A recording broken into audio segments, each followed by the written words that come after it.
Dobrý den, dámy a pánové, vážená poroto. Jmenuji se Magdaléna Musilová a dnes bych vám chtěla představit svoji práci Role Citizen Science v mapování procesů degradace půdy a dopadů sucha na českou zemědělskou krajinu s důrazem na teoretická východiska práce a především pak na její výsledky.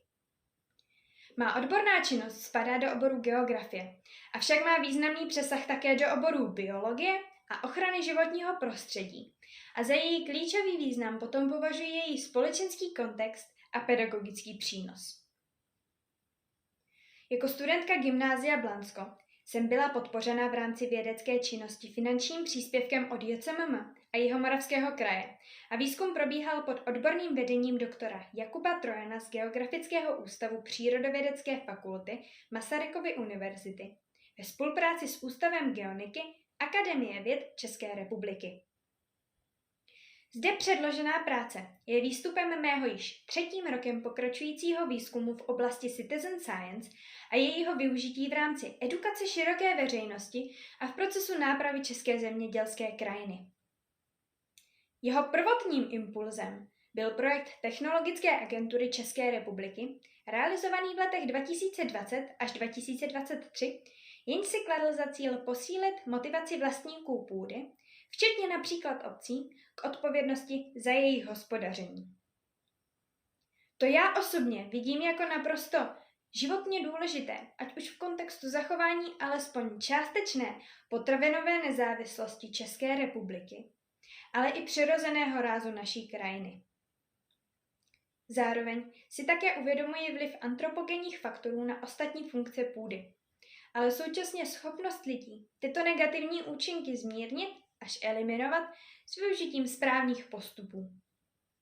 Proto hlavní pilíř praktické části směřoval ke vzdělávání veřejnosti. Ve svém výstupu kombinuji teoretická východiska problematiky degradace půdy a její možné nápravy a současně teorie vztahující se k vědní disciplíně Citizen Science. Proto je teoretický úvod rozdělen do 2 pasáží. První část uvozuje definici samotného problému, který v současnosti postihuje česká pole. Zatímco druhá část představuje metody občanské vědy a způsob, jakým může pomoci jednak k popularizaci vědy a jednak přispívat řešení konkrétního problému, který je uvedený v teoretické části 1. Přesto, že jsme v posledních desetiletích dosáhli rozvoje v téměř všech odvětvích lidského snažení, stav české zemědělské půdy, respektive celé krajiny, je zejména v důsledku špatného managementu zemědělských ploch alarmující. To dokládají i následující fakta. Erozí je ohrožena většina české půdy. Klesá biodiverzita i schopnost půdy zadržovat vodu v krajině. Je tedy nutné definovat soubor technologických, ekonomických i legislativních opatření, která by přispěla k nápravě současného stavu. To je však velmi časově i finančně náročné, navíc z důvodu dvojího charakteru půdy. Půda je z právního hlediska veřejným statkem, ale i soukromým vlastnictvím konkrétních osob.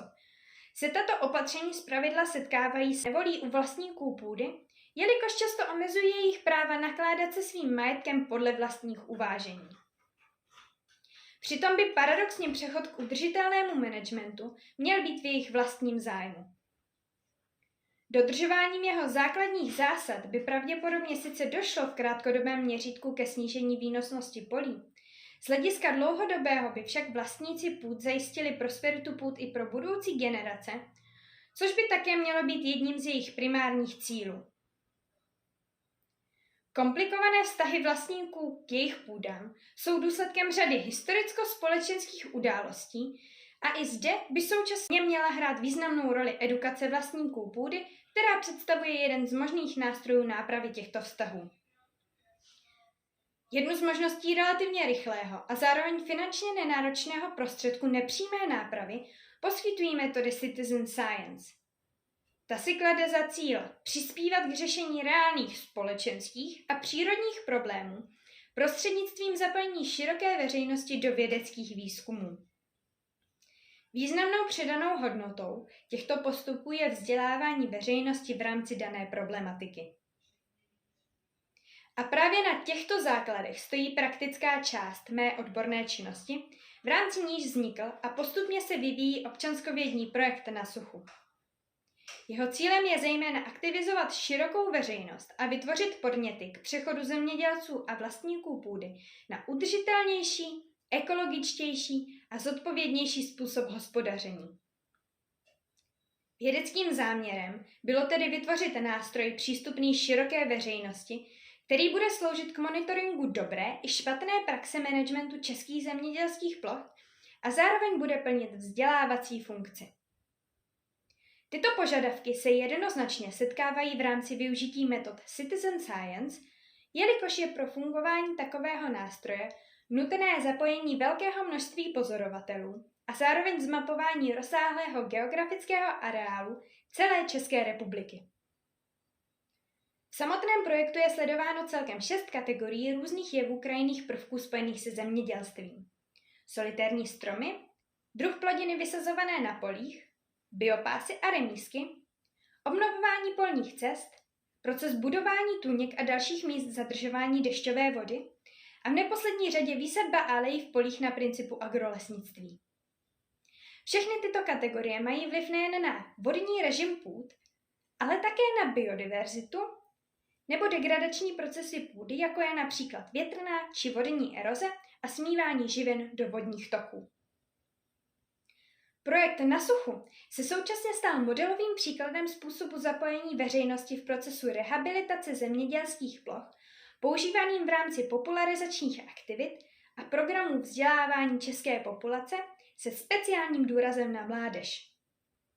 Přednášek a workshopů, které jsem k problematice degradace půdy a tématu Citizen Science v rámci mého projektu v průběhu posledního roku uspořádala, se zúčastnilo celkem 70 posluchačů z řad široké veřejnosti a 240 žáků základních, středních i vysokých škol, kdy forma edukace byla přizpůsobena specifikům příslušné věkové skupiny. Jelikož je virtuální prostředí vedle prezenčních přednášek v současnosti rovnocenným prostorem k šíření informací, staly se v mé činnosti dalším edukačním kanálem sociální sítě, konkrétně Instagram a Facebook. Jejich prostřednictvím bylo zároveň možné podrobněji představit jednotlivé kategorie pozorování projektu Na suchu a funkce, které tyto kategorie plní v přírodě. Sociální sítě společně s databázemi Citizen Science projektu pomohly témata komunikovat více než 4 000 uživatelů. Původním záměrem výzkumu bylo tedy vytvořit databázi monitorující současný stav české zemědělské krajiny v kontextu klimatické změny, zatímco edukace široké veřejnosti formou přednášek a dalších metod vzdělávání měla představovat pouze doplňkovou činnost. V průběhu výzkumu se však sformoval mnohem palčivější praktický problém. Tím je právě zmíněná nedostatečná informovanost populace v oblasti problematiky sucha a degradačních procesů půdy.